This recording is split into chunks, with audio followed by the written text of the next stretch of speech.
সুসংগঠিত করছেন। আগের পরেও এই অফিস কিন্তু জাতীয়তাবাদী দলের হেফাজতে রয়েছে, এখনো আছে। আমরা শুধু একটি কথা বলতে চাই, এই বংশাল থানা কিন্তু একটি ঐতিহ্যবাহী থানা।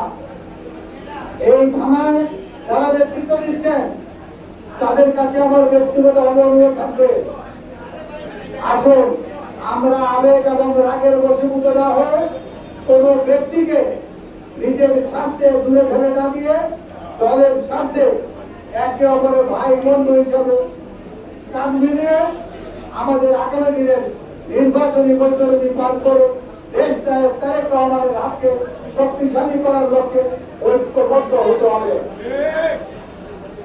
আমাদের সঙ্গে কারোর সঙ্গে ব্যক্তিগত মতামত থাকতেই পারে, আমরা কিন্তু আমাদের সিনিয়র নেতৃবৃন্দকে ফলো করব এবং আগামী দিনে নির্বাচনের কথা চিন্তা করব।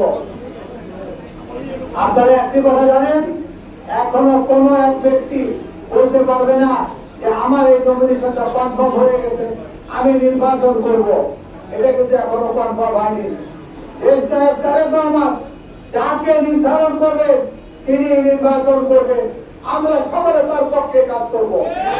এখানে কোনো ভাই কোনো ব্যক্তি কোনো বন্ধু নয়, দলের স্বার্থে কাজ করতে হবে। এখানে অনেকে প্রশ্ন করেছে, অনেকে কথা বলছে যে আওয়ামী লীগের দোসররা এখন ঢুকে যেতে যাচ্ছে। আমরা যারা মহানগর নেতৃত্ব রয়েছে, আমরা যারা এই এলাকায় অবস্থান করে, আমরা যারা থানা নেতৃত্ব দেই, আমরা যদি বলি যে মহানগরের সভাপতি সাধারণ সম্পাদক আপনারা এটা খেয়াল রাখবেন, ওনারা খেয়াল রাখতে পারে। আগে আমরা চিহ্নিত করবো, আমরা তাদেরকে চিহ্নিত করে তাদেরকে সদস্য করবো। আমরা যদি আমাদের অবস্থান থেকে সঠিকভাবে কাজ করে মহানগরের নেতৃবৃন্দের পরিশ্রম কম হবে।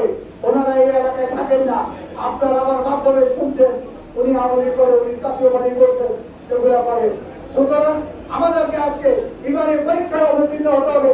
আমাদেরকে আজকে আগামী দিনে রাজপথে থাকার জন্য, আগামী নির্বাচনের জন্য, দেশটা তারেক রহমানের হাতকে শক্তিশালী করার জন্য, দেশনেত্রী বেগম খালেদা জিয়ার হাতকে শক্তিশালী করার জন্য আমাদের আজকে এই পরীক্ষায় পাস করতে হবে। আমাদেরকে সুশৃঙ্খলভাবে সাংগঠনিক কার্যক্রম পরিচালনা করতে হবে।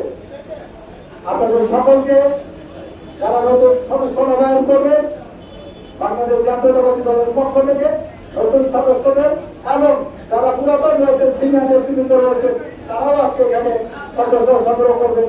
তাদেরকে ঢাকা মহানগর জাতীয়তাবাদী দলের পক্ষ থেকে আপনাদেরকে একদিন ধন্যবাদ জানিয়ে বক্তব্য শেষ করছে। বাংলাদেশ জিন্দাবাদ, জাতীয়তাবাদী দল জিন্দাবাদ, দেশের বেগম খালেদা জিয়া জিন্দাবাদ। তরুণদের দেশে আজকে দেশটা তারেক রহমান আসবে ফিরে বাংলাদেশে। সকলকে ধন্যবাদ। বাংলাদেশ জিন্দাবাদ। আপনারা সবাই এই দীর্ঘ 16-17 বছর যে দুর্বিষহ জীবন আমাদের সঙ্গে হয়েছে, জীবন যাপন করতে হয়েছে, আপনারা অনেকেই বাড়ি ঘরে থাকতে পারেন নাই, অনেকের এই শত মামলা নিয়ে কিন্তু পরিবার কোথায়, সন্তান কোথায়, আপনারা সবাই নির্যাতিত ছিলেন। আর আপনারা জানেন নাসিরুদ্দিন আহমেদ কিন্তু সারাটা জীবনই বেশিরভাগ সময় উনি জেলখানায় ছিলেন এবং ষড়যন্ত্র করে তাকে রাজশাহী কারাগারে মারা হয়েছে, শহীদ হয়ে গেলেন এই দেশের জন্য, দলের জন্য, এই এলাকার জন্য এবং দলের জন্য উনি কি করেছে আপনারা সবাই জানেন। তারপর আমাদের 3 বারের প্রধানমন্ত্রী, মাদার অফ ডেমোক্রেসি আমাদের বেগম খালেদা জিয়ার উপর কত নির্যাতন, জুলুম, অত্যাচার সহ্য করতে হয়েছে। আমাদের তাহলে দরকার জনাব তারেক রহমান 15 কোটির মতো জুলুম নির্যাতন নিয়েছে, আপনারা দেখেছেন। আপনারা ওনার যেভাবে আমাদেরকে, আপনাদেরকে যেভাবে আমাদের এই দলকে পরিচালনা করার নির্দেশ দিয়েছেন এবং কাজ করতে বলেছেন, সবাই মতবিরোধ ভুলে সবাই ঐক্যবদ্ধভাবে কাজ করতে পারে, কাজ করতে হবে। মতবিরোধ থাকতেই পারে, সবার মতামত একরকম না, কিন্তু আপনারা দলের সাথে সবাই ঐক্যবদ্ধভাবে কাজ করবেন।